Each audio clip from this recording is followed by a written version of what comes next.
who the jurors are, because I do want to talk about that, right? Let's look at who the jurors actually are and who were the jurors and what they actually told us, okay? Where are the jurors? We have information on the Diddy 12 that set this man free. And who would have thought that the holdout, right? Who would have thought the holdout was the best thing ever? So what do we have with the jurors, right? What do we have with the jurors, right? Here's what it goes. They said, here's what we know about the jurors. Juror number 2 is a 69-year-old man who works as a massage therapist in Manhattan.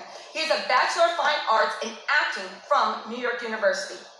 Juror 5 is a 31-year-old man who works as an investment analyst. His hobbies include golf, tennis, video games, and he described himself as an active churchgoer. Juror number 25 is a 51-year-old man who works as a scientist and lives in Manhattan with his domestic partner. Juror number 28 is a 30-year-old woman who lives in the Bronx with her mother and brother. She works as a deli clerk at a grocery store. Juror number 55 is a 42-year-old woman who lives in Manhattan with her fiance. She works at a nursing home and said she is not a fan of news. Juror number 75 is a 68-year-old man who's retired and previously worked in finance. He lives in Westchester County with his wife and said he listens to old Indian music and likes to play cricket and volleyball. Juror number 116, he was a 68-year-old man who lived in Westchester County with his wife and kids. He's a retired lineman. Juror 160 is a 43-year-old woman who is a physician's assistant and works with elderly patients. She lives in Westchester with her husband and kids. Juror number 184 is a 39-year-old man who lives in the Bronx with his brother. He's a social work program supervisor and a part-time security guard who has a master's degree in social work. Juror 201 is a 67-year-old man who has 2 adult children and works as a logistics and analysis. He lives alone in Westchester County.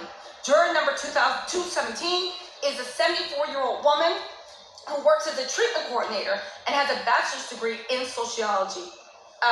She lives alone in Manhattan and she does not have children. Juror number 230 is a 57-year-old man who works as a manufacturing architect and has a master's degree in mechanical engineering. He lives with his wife. I'm good. He lives with his wife and kids in Westchester County. This juror started as an alternate and replaced the juror who actually left. They replaced the juror who actually left. You guys, listen. At the end of the day, Diddy supporters are idiots. The male-identified women are, in fact, idiots. But more... Great first day, huh? But at the end of the day, here's what I do. Everybody wants my comment. I don't know what everybody expected. Did you think I was going to come with my head bowed? Did you think I was going to cry? No, we are in this for the long haul. The victims did not get justice. There's a chance that he could do 20 years in jail. There's a fact he could get 5 or 6. We actually really don't know. The whole point of the matter is, I stand with the victims.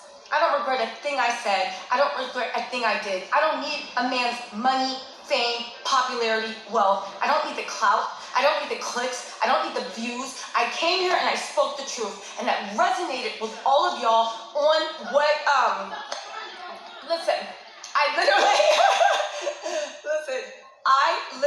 again, I get this as a story for everybody. I get that everybody wants to, I get this as a story for everybody. I get that everybody wants to, and I get it, because it's a story for me. But I was here, and I stand here, once again, for the victims of abuse, for the victims of SA, for the people. I don't need a click, I don't need a view, I don't need $1. I don't need clout, I don't need fame, I don't need to be invited to a party, I don't need to be on any show, I don't need to be on any headline. I need to sit here on YouTube and speak my truth. And I don't care how many people fall prey to power. I don't care how many people kiss up and lick the feet of the tyranny of evil men. I don't care. I will always stand here on the side of the righteous, on the side of the victim, on the side of the abused, and on the side of justice. And even when a jury who I think did not get justice, did not get it right, I still stand here. Because like lovely T said, this is the beginning. This is the beginning, okay?